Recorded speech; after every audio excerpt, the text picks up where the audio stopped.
प्राचीन समय की बात है। यमुना के मनोहर तट पर मधुवन नामक का एक वन था। वहां लवणासुर नाम से विख्यात एक प्रतापी दानव रहता था। उसके पिता का नाम मधु था। वर के प्रभाव से लवणासुर के अभिमान की सीमा नहीं थी।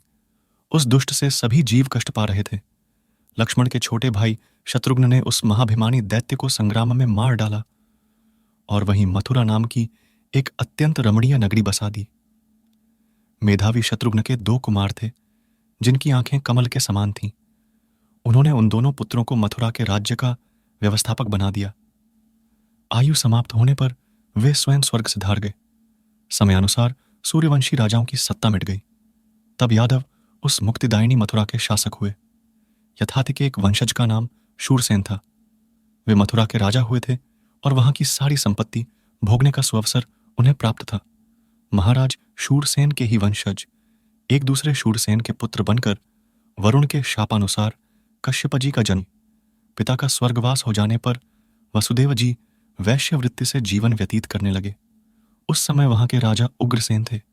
उनके पुत्रों में जो सबसे बड़ा था उसकी कंस नाम से ख्याति थी। वरुण ने अदिति को भी शाप दे दिया था, इसीलिए वे भी कश्यप जी की अनुगामिनी बनकर जगत में पधारी। उन्होंने देवक को पिता बनने का सुअवसर प्रदान किया था। वे देवकी नाम से प्रसिद्ध हुईं। महात्मा देवका जी ने अपनी पुत्री देवकी जी का विवाह वसुदेव जी के साथ कर दिया। शूर के पुत्र वसुदेव जी विवाह करके अपनी नवविवाहिता पत्नी देवकी के साथ घर जाने के लिए रथ पर सवार हुए। उग्रसेन का लड़का कंस अपनी चचेरी बहन देवकी को प्रसन्न करने के लिए उसके रथ के घोड़ों की रास पकड़ ली। वह स्वयं ही रथ हाँकने लगा। यद्यपि उसके साथ सैकड़ों सोने के बने हुए रथ चल रहे थे। देवक का अपनी पुत्री पर बड़ा प्रेम था।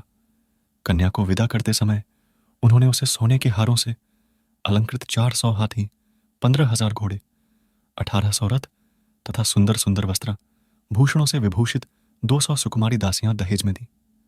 विदाई के समय वर वधू के मंगल के लिए एक ही साथ शंख, तुरही, मृदंग और दुंदुभियां बजने लगी।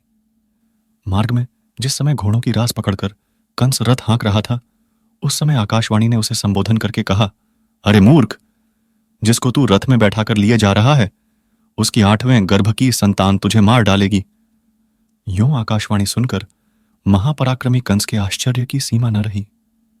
उस देववाणी को सत्य मानकर वह अत्यंत चिंतित हो उठा। कर्तव्य के विषय में विचार करने के पश्चात उसने यह निश्चय किया कि यदि मैं देवकी को अभी मार डालूं तो संभव है मृत्यु मेरे पास न आ सके। मृत्यु का भय उपस्थित करने वाले इस कठिन अवसर पर दूसरा कोई उपाय लागू नहीं हो सकता।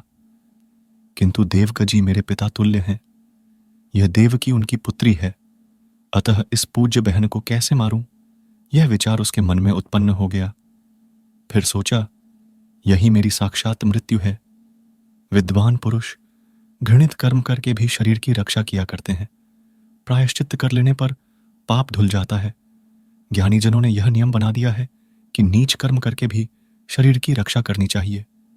यूं विचार करने के पश्चात दुरात्मा कंस ने तुरंत तलवार उठा ली और बहन देवकी के केश पकड़ ढींच लिए। उसने म्यान से तलवार निकालकर उसे हाथ में ले लिया और नवविवाहिता देवकी को अपनी ओर खींचकर उसे मार डालना चाहा। सारी जनता इस घृणित कार्य को देख रही थी। देवकी मारी जा रही है, यह देखकर बडेढ़ जोर का हाहाकार मच गया। वसुदेव जी का साथ देने वाले बहुत से वीर युद्ध करने के लिए उद्यत हो गए। उन्होंने हाथ में धनुष उठा लिए। वसुदेव जी के वे सभी सहायक बड़े अद्भुत उत्साही थे। उनकी दृष्टि में देवमाता देवकी कंस की कृपा पात्र थी। अतः उन्होंने कंस से कहा, इसे छोड़ डेच दो। कंस को लाचार होकर उसे छोड़ डेच देना पड़ रही हा। कंस के साथ वे महान भयंकर युद्ध करने लगे। उन सब की बुद्धि बड़ी विलक्षण थी। कंस भी साधारण व्यक्ति नहीं था। उस महान भयंकर एवं रोमांचकारी युद्ध के आरंभ हो जाने पर यदुकुल के जो प्रसिद्ध वृद्ध पुरुष थे, उन्होंने कंस को युद्ध करने से रोकने की बहुत चेष्टा की और कहा, वीर, तुम में ऐसी मूर्खता कहां से आ गई? यह तुम्हारी आदरणीय बहन है, इसे मार देना सर्वथा अनुचित है, सो भी विवाह के इस उत्तम अवसर पर। वीर, स्त्री की हत्या अत्यंत दुस्सह कार्य है। इससे जगत में अपयश फैलता है और घोर पाप तो लगता ही है। केवल आकाशवाणी सुनकर बिना कुछ सोचे समझे ऐसा करना बिल्कुल अनुचित है। संभव है तुम्हारे अथवा इसके ही किसी शत्रु ने तुम लोगों की अपकीर्ति फैलाने के लिए आकाश में छिपकर ऐसी अनर्थकर बात सुना दी हो।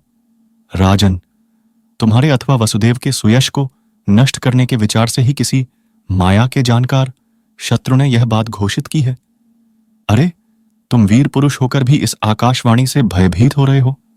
तुम्हारे यश को जड्डह से उखाड़िए फेंकने के लिए ही यह किसी शत्रु की करतूत है। जो कुछ भी हो, विवाह के इस उत्तम अवसर पर बहन को तो नहीं ही मारना चाहिए। महाराज, जो होने वाली बात है वह तो अवश्य होकर रहेगी, उसे कौन टाल सकता है। इस तरह से सब कंस को समझा रहे थे, लेकिन कंस ने अपना निर्णय नहीं बदला।